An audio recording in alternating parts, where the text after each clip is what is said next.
I'm Roniel. I'm DaRon. And damn, I don't even actually know what we're talking about today. But however, have you had a chance to see any good movies, anything that was Good interesting to you this week? movies? Yeah. That's unfortunately good movies. That's hard to come by. Okay, so pretty much no good movies. Well, there were a lot of good, movies that were coming out this especially this month. I think they had John Wick. I think they had the Yes. Quantum Mania thing. If it came out this month, or it probably might have been next month. Um, and what else? There was the Dungeon and Dragons that come out today. Yes. There were maybe another movie that came out. I think Creed 2. I don't even know if you're into the boxing stuff from there, but it was a pretty like sporadic amount of movies coming out this month that wasn't we didn't see that last year. Yeah. Like they started pushing it towards the end, but they didn't actually it wasn't like every month. There was like just a sporadic amount of movies or just so many movies coming out that were probably good movies. But I'm assuming there wasn't anything that caught your attention at the moment, or So like Shazam also, but yes, my wife wants to see the Mario movie when it comes out, so that's what we're getting ready for.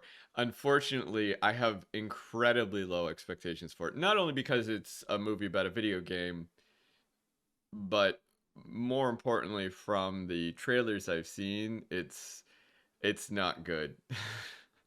doesn't Chris Pratt play in this the I voice of think Mario? so. I think so, yes. I thought they were gonna do it like not an animation, but a real live version. You remember the I do. old Mario movie? Yes. Me as a younger me thought that was pretty good, but then I look at it now and I'm like, what the fuck was I thinking? I'll tell you, the movies from the 80s and 90s in general were particularly they didn't age well. They did not age well. No, they didn't.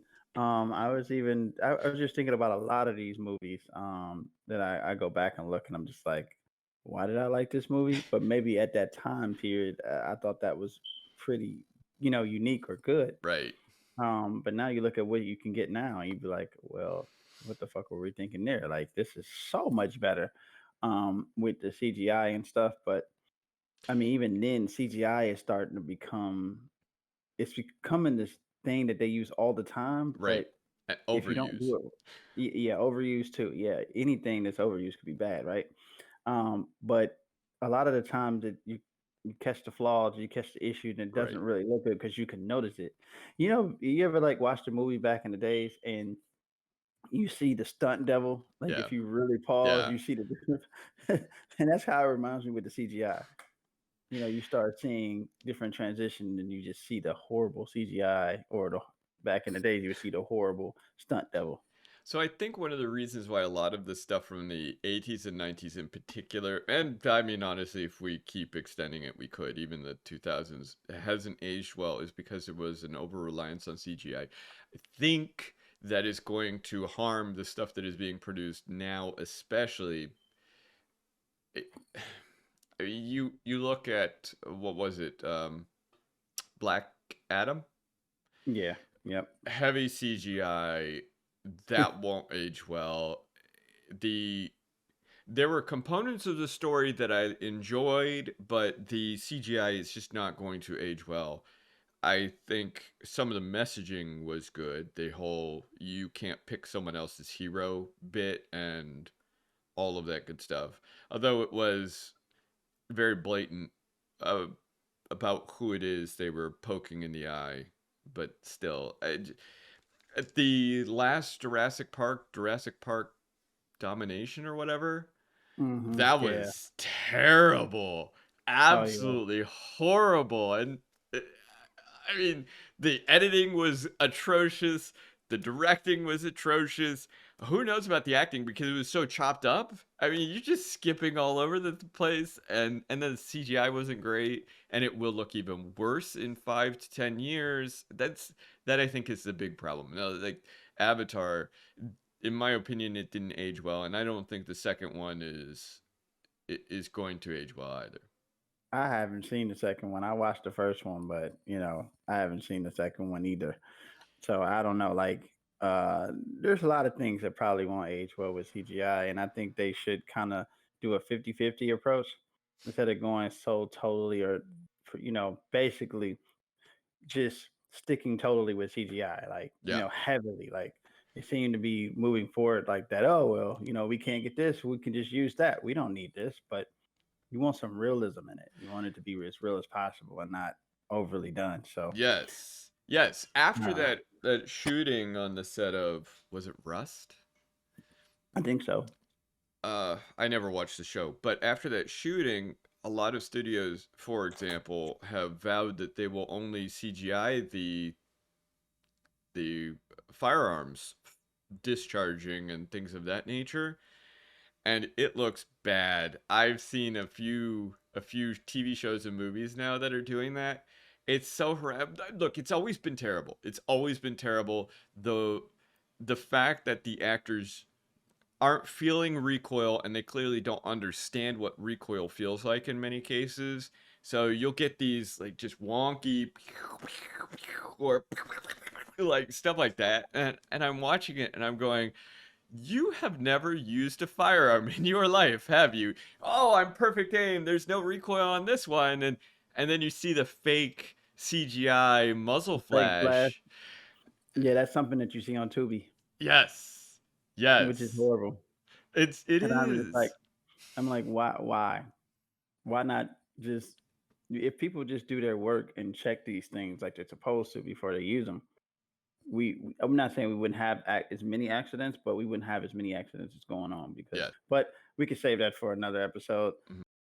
However, let's talk about what some of the thing or something that you are interested in today, and what is that topic? So I'd like to have a discussion on incident response, digital forensics, SOC, etc. So what a lot of people would traditionally call the blue team, plus digital forensics, which doesn't really sit in that. I know some people would say it does, but it's an offshoot. It's its own thing separately.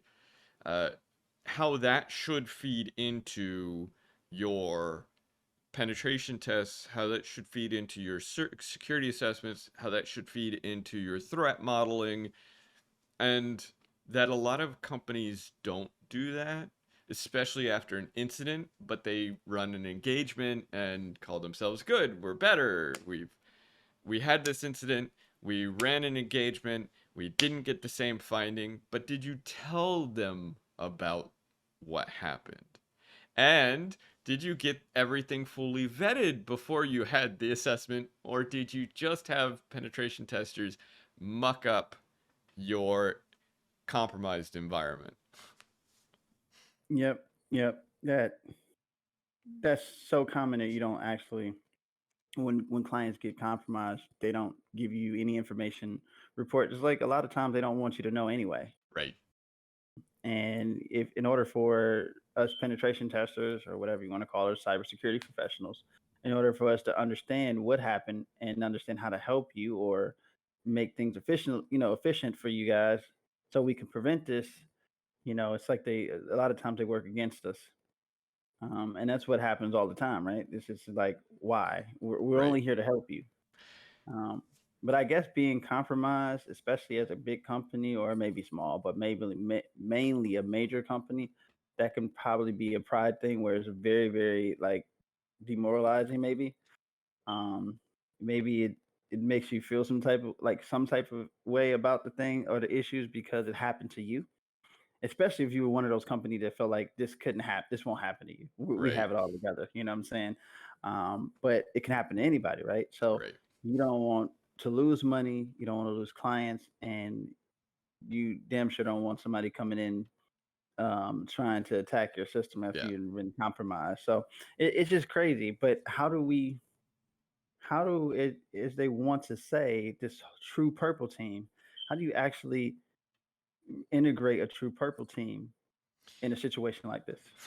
Well, I guess a lot of organizations make it more complicated than it should be. And a lot of this goes to exactly what you're talking about, where they want the penetration testers siloed off from everything else.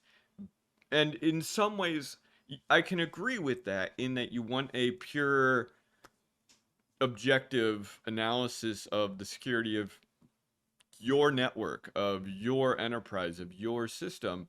The issue with that, though, is the penetration testers aren't going to find everything. They never will. They're probably not even going to find most things, if we're really honest. What the best that they can do is hunt for things based on what they see. So if instead you go through and upfront, as part of the package that goes to the penetration testers, the documentation, you have a list of the top threats that your organization has had in the last 30, 60, 90 days, have a list of the most pernicious threats that your organization has had over the last year. And this, of course, can be broken down in a system by system basis. This is what the SOC is supposed to be providing anyway, right? They're supposed to be creating this kind of data. Yep. But if you then couple that with, let's say you have had a known compromise, and it can be this system or it could be of a related system or just a system, period. You now also provide them details on that compromise. Here's who compromised us, assuming you can roughly figure that out, which you should always be able to. Here's how they did it. Here's how we detected it, if we did, which, sometimes you don't. And sometimes someone else detects it for you, Hmm. et cetera, et cetera. So now you're giving your penetration test team more data so that it can guide what they're doing. Because one of the most important things is the penetration test or security assessment has to understand the threats to your organization. How many times do you see where we don't? And then I guess my thought is this: we may be getting there to this point, but we're talking about penetration testers, getting data back from a company or the team, Right. the SOC and stuff like that. But okay, most people say, or most cybersecurity companies say that it's better to have a red team simulation than a penetration test.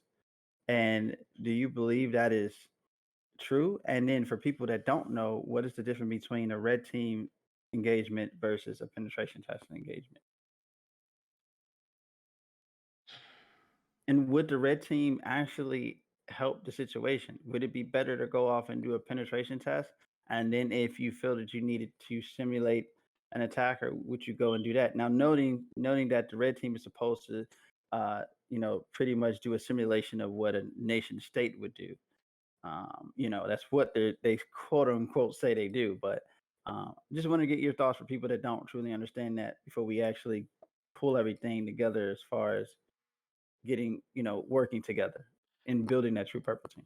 Has I don't know of a red team that really actually does simulate nation states. I've done a lot of nation state work on both ends of it.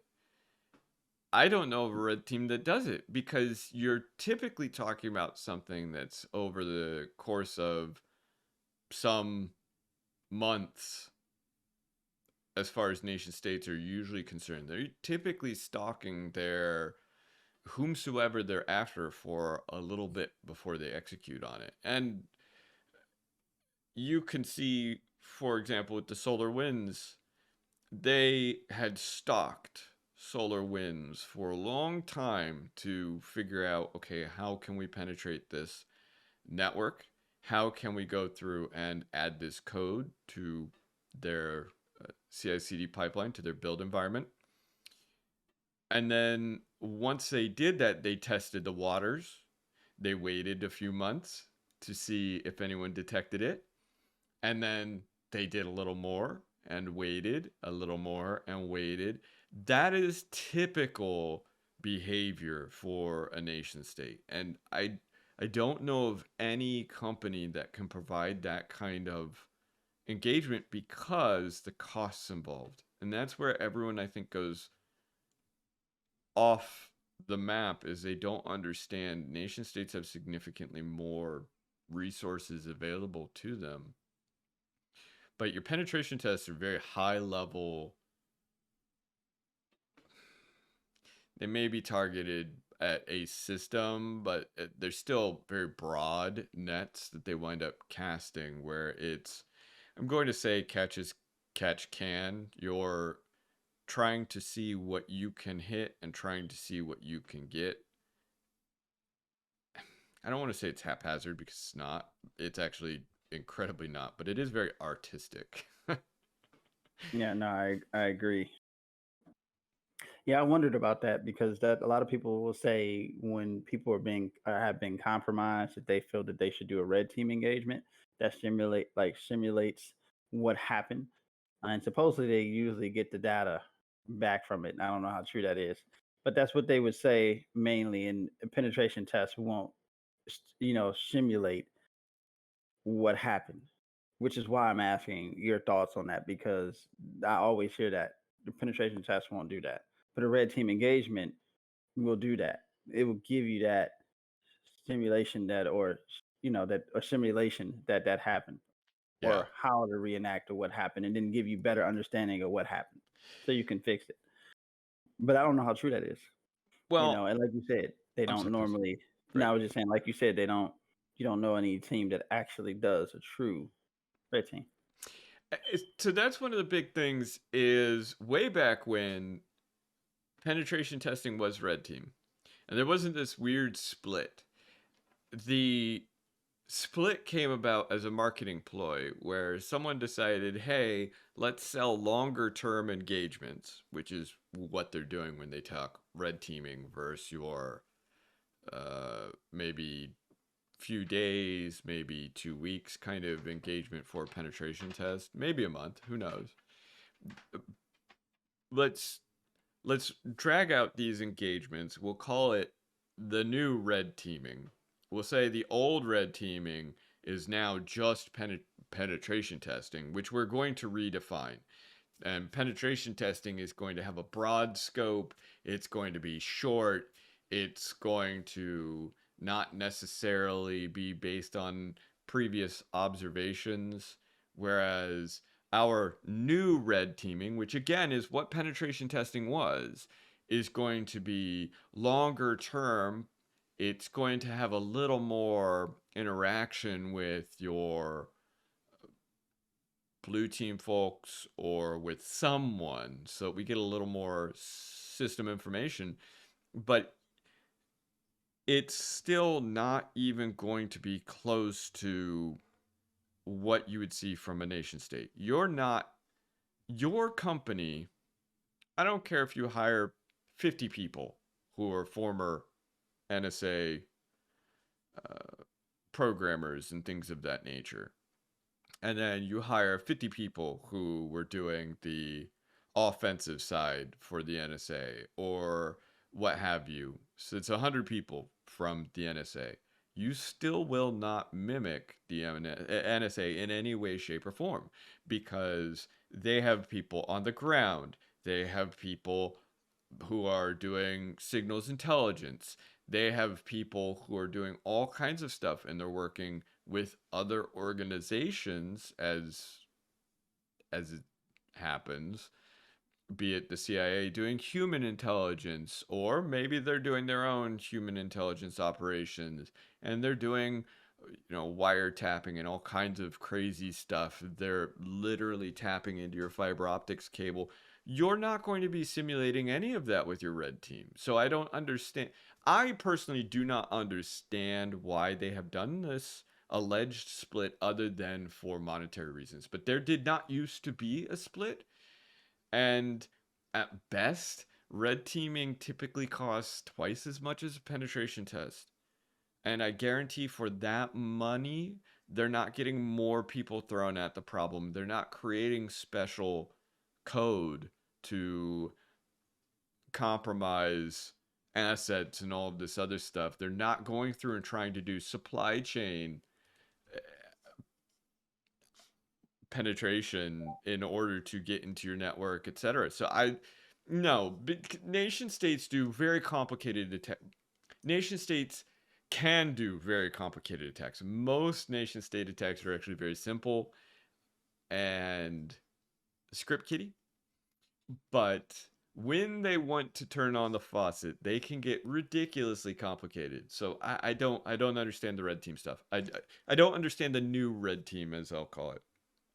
Okay. Yeah, I just wanted to get your thoughts before we, bring everything together. But I always hear that when people get compromised, they'll say, "Hey, penetration test is not the answer.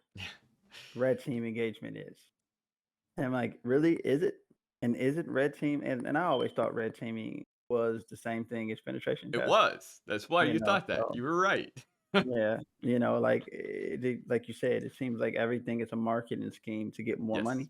that's exactly right. And it's like when you think about some of the things they do on red team engagements, it's like you said, it's nothing that a nation state would do. Yeah, Especially them not having the bodies right, to do these things, and nobody's writing specialty or right, code or things for right. this. And a lot of times it seems like these people use these simulator tools to simulate what a nation state was. But how do you know if you haven't actually seen one? Right, right. Oh, I And have Cobalt Strike. oh no, is any nation state using Cobalt Strike, knowing most people can detect that anyway? Right. Well, Like again, that just goes exactly to the point. You're not building custom stuff. Nation states, if what they're doing, they're paying security researchers, and I use that term loosely here, security researchers. They're they're not what America thinks of as security researchers. You'll get people in China, for example. The Chinese government will pay what the Chinese call security researchers, which is very different than what Americans call a security researcher. So they will pay an individual who was part of a government organization but has now gone private. That person will now run an investigation to find vulnerabilities in very specific assets.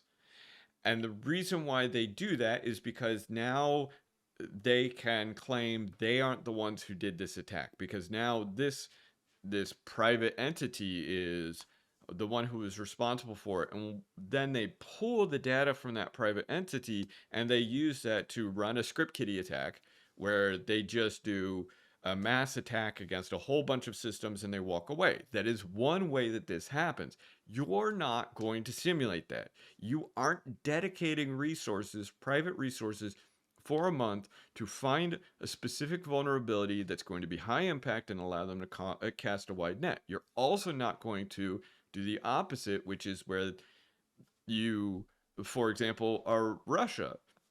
In Russia, government the government is, of course, full of a lot of oligarchs. It's run very differently than in many ways than in the United States, because you have these people in power who own private businesses. What they will do is they will have those private businesses have ties to organized crime. That organized crime is what's bringing money into those individual politicians.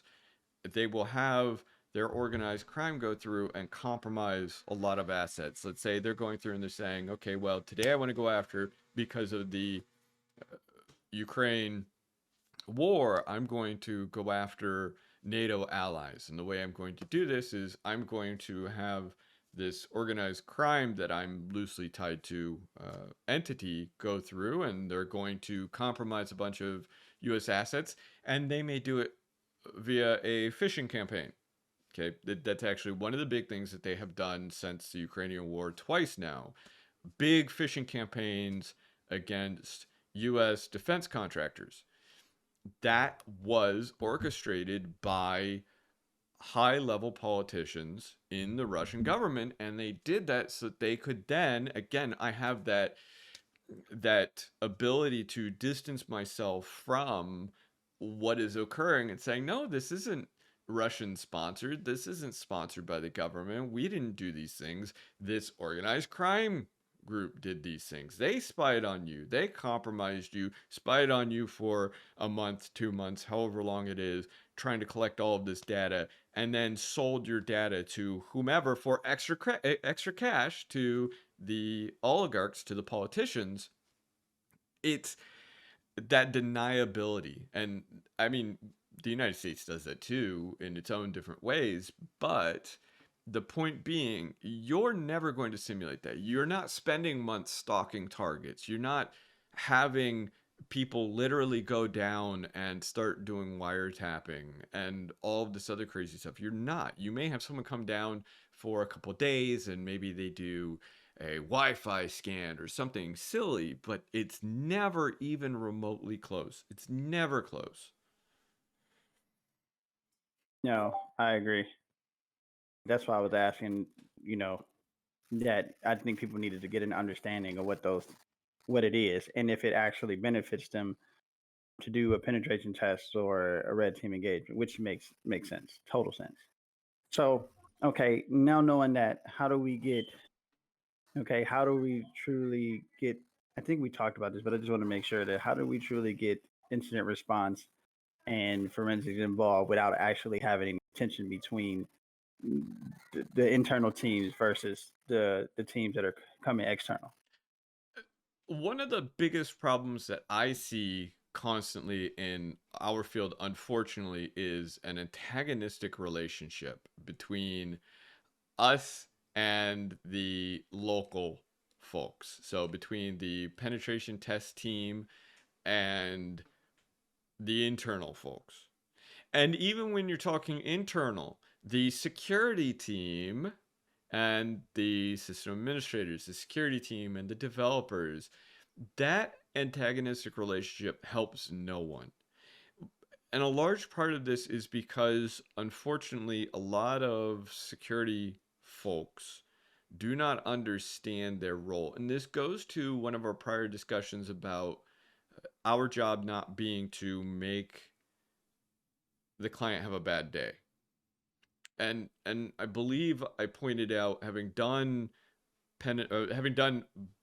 all sides of this, but penetration testing and having done forensics, I understand the pain, and having been a system administrator, developer, et cetera, I understand the pain.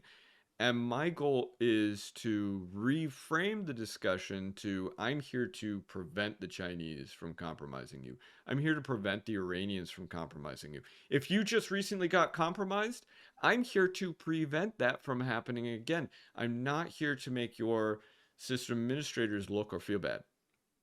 I'm not here to make your developers look or feel bad. And I strongly believe a lot of the harm that is being done in our relationship between the administrative and development side of the house is going to cause the rift between the two sides to grow. And the more it grows, the less we are able to help them.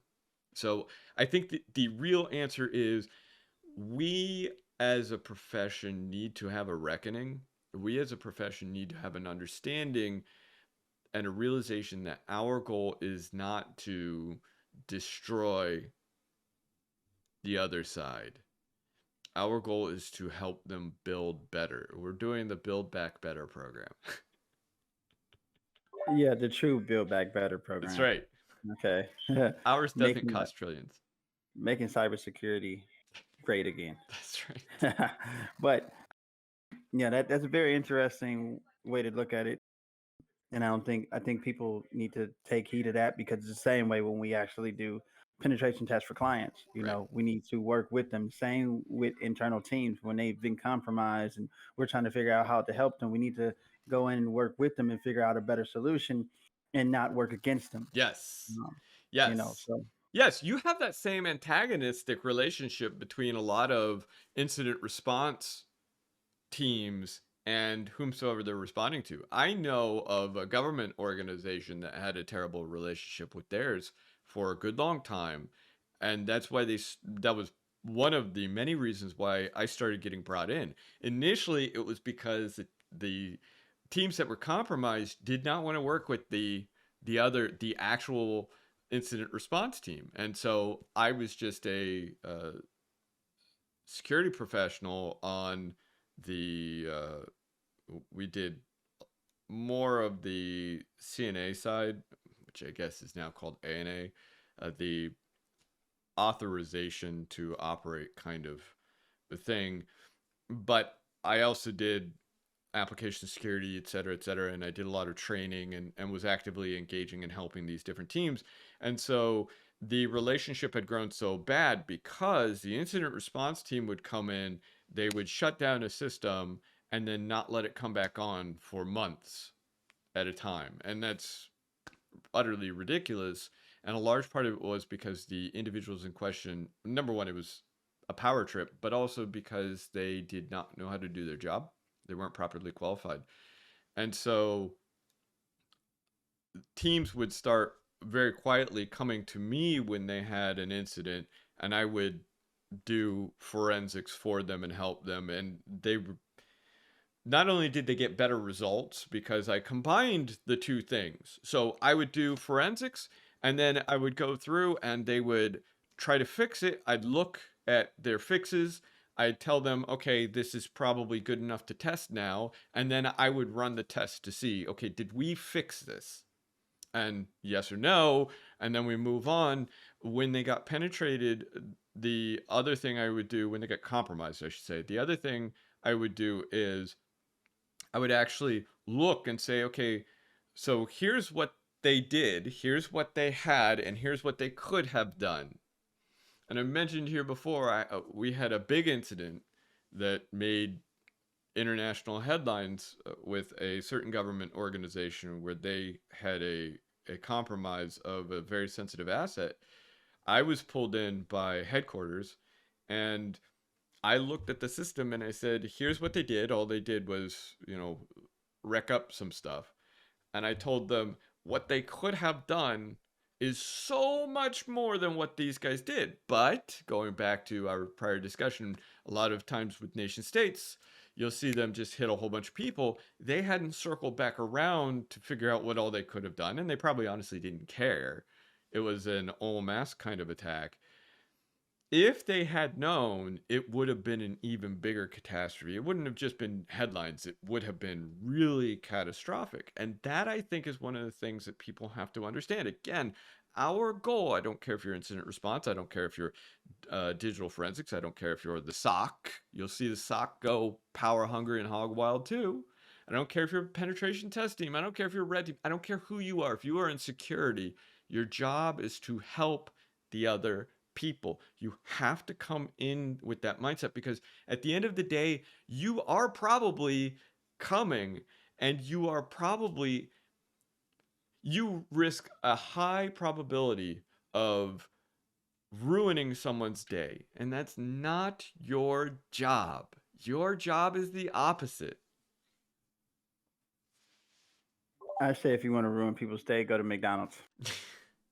That's the easy way to ruin people's day. Go to That's true. McDonald's, go work at Burger King, and you literally can ruin people's day. I mean, fast food in general. How many Yes. times do your day get, I mean, if you eat fast food, but yeah, if you want to do that and you're in the service of destroying people's day, go do that. Yeah. Definitely will work for you. But in this particular area where we work in as professionals, that's not our job. Yeah. And we want to go work together because teamwork makes the dream work. So that is exactly what we want to do. So again, for everybody or anybody coming into this field or people who are already into this field, you should probably take notes on that.